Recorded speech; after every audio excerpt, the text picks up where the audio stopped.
ನಮಸ್ಕಾರ. ಈ T V ವೀಕ್ಷಕರಿಗೆ ಯೋಗ ಕ್ಷೇಮ ಕಾರ್ಯಕ್ರಮದ 235ನೇ ತರಗತಿಗೆ ಹೃತ್ಪೂರ್ವಕ ಸ್ವಾಗತ. ಯೋಗ ಆಸನಗಳನ್ನು ಮಾಡೋದರಿಂದ ಅದು ಮೂಳೆಗಳ ಮೇಲೆ ಸಹ ಒಳ್ಳೆಯ ಪರಿಣಾಮವನ್ನು ಬೀರುತ್ತೆ.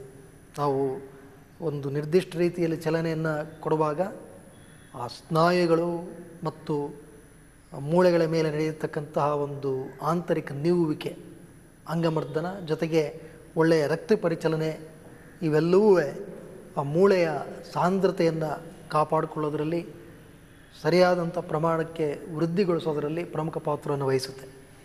ಈ ಮೂಳೆಗಳ ಸಾಂದ್ರತೆಯಲ್ಲಿ ಕೊರತೆ ಉಂಟಾದರೆ ಆಸ್ಟಿಯೋಪೊರಾಸಿಸ್ ಈ ತೊಂದರೆಗೆ ಒಳಗಾಗಿ ಸಾಕಷ್ಟು ನೋವುಗಳನ್ನು ಅನುಭವಿಸ್ತಾರೆ.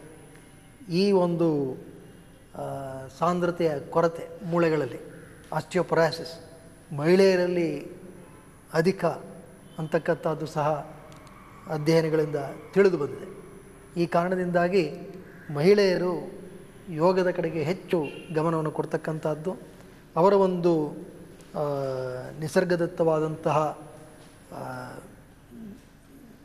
ದೇಹ ಮತ್ತು ಮನಸ್ಸಿಗೆ ಬಹಳ ಉಪಯುಕ್ತ. ವಿಶೇಷವಾಗಿ ಈಗ ನಾವು ಗಮನಿಸ್ತಾ ಇರತಕ್ಕಂಥದ್ದು ಈ ಲಂಬೋ ಪೆಲ್ವಿಕ್ ಹಿಪ್ ಕಾಂಪ್ಲೆಕ್ಸ್, ಈ ಪೃಷ್ಠ, ಬೆನ್ನುಗಂಬ ಮತ್ತು ಬೋಗುಣಿಯ ಪ್ರದೇಶ, ಇವುಗಳಿಗೆ ನೀಡಬಹುದಾದಂಥ ಚಲನಾ ವೈವಿಧ್ಯತೆಗಳು. ಈಗಾಗಲೇ ಸಾಕಷ್ಟು ಅಂತಹ ಚಲನೆಗಳನ್ನು ಗಮನಿಸಿದ್ದೀರ. ಈ ಒಂದು ಭಾಗಕ್ಕೆ ನೀಡತಕ್ಕಂತಹ ಚಲನೆಗಳು ಮಹಿಳೆಯರ ಆರೋಗ್ಯ ರಕ್ಷಣೆಯಲ್ಲಿ ಭಾಳ ಮುಖ್ಯ ಅಂತಕ್ಕಂಥದ್ದನ್ನು ಈಗಾಗಲೇ ಸಾಕಷ್ಟು ತಿಳ್ಕೊಂಡಿದ್ದೀವಿ. ಈಗ ಅದಕ್ಕೆ ಉಪಯುಕ್ತವಾಗತಕ್ಕಂಥ ಮತ್ತಷ್ಟು ಚಲನೆಗಳನ್ನು ನಾವು ಗಮನಿಸೋಣ. ಒಂದು ಕುರ್ಚಿಯನ್ನು ಬಳಸಿ ಮಾಡ್ತಕ್ಕಂಥದ್ದು. ಮೊದಲಿಗೆ lie on your side, lie down sideways. ಈಗ ಮಲ್ಕೋಬೇಕು. ಇಲ್ಲಿ ಮಲ್ಕೊಂಡಾಗ align the trunk and the legs and the elbow in the same line. ಇದು ಭಾಳ ಮುಖ್ಯ. ಮಲ್ಕೊಂಡು ಕಾಲು ಆ ಕಡೆ ಆಗ್ಬೋದು ಅಥವಾ ದೇಹ ಈ ಕಡೆ ಹೋಗೋದು, ಅದು ಆಗಬಾರ್ದು. You have to lie down straight sideways. ಈಗ ಯಾವ ಕಾಲು ಮೇಲಿದೆಯೋ ಅದನ್ನು keep it on the seat of the chair.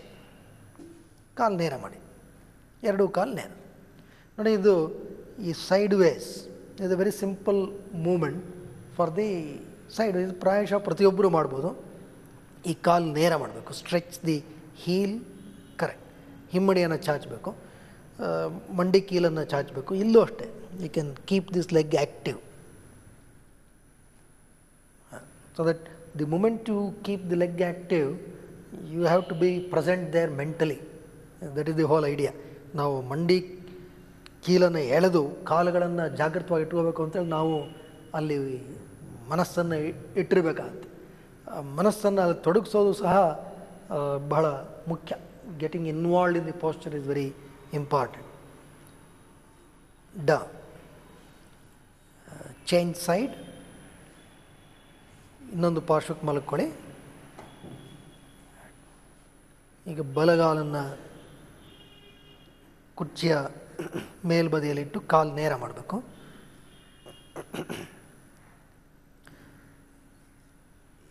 ಇಲ್ಲಿ we have to watch this alignment. This is very important. This alignment should be maintain as much as possible. ಕೆಲವ್ರಿಗೆ ಏನಾಗ್ಬಿಡುತ್ತೆ, ಇದು ತುಂಬ ತಿರುಗಿಬಿಡುತ್ತೆ ಅಂತ ಅವರು ಒಂದು ಗೋಡೆಯ ಬಳಿ you rest the trunk, hips and the legs against the wall and then do.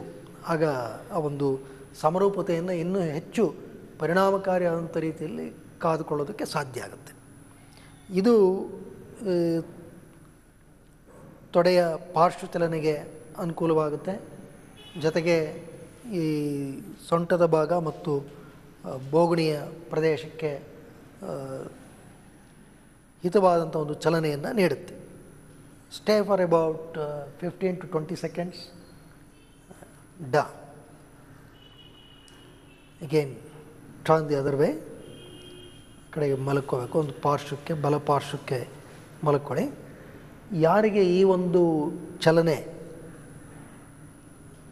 ಇದು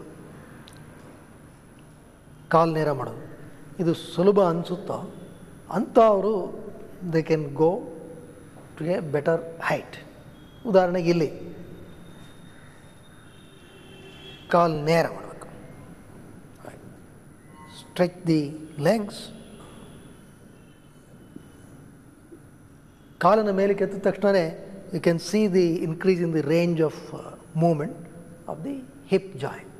so this will help immensely the hip, the low back and also the pelvic zone chain. ಕಾಲನ್ನು ಕೆಳಕ್ಕೆ ತೆಗೆದುಕೊಳ್ಳಿ, ಮತ್ತೊಂದು ಬದಿಯಲ್ಲಿ ಪುನರಾವರ್ತಿಸಿ.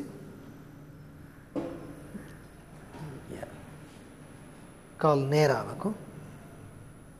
and ensure to maintain the alignment, ಸಮರೂಪತೆ, ಅದನ್ನು ಸರಿಯಾಗಿ ನಾವು ಕಾದ್ಕೋಬೇಕು. ಕಾಲುಗಳನ್ನು ನೇರ ಮಾಡ್ತಾ ಇರಬೇಕು, ಬೋತ್ ಲೆಗ್ಸ್ ಸ್ಟ್ರೈಟ್.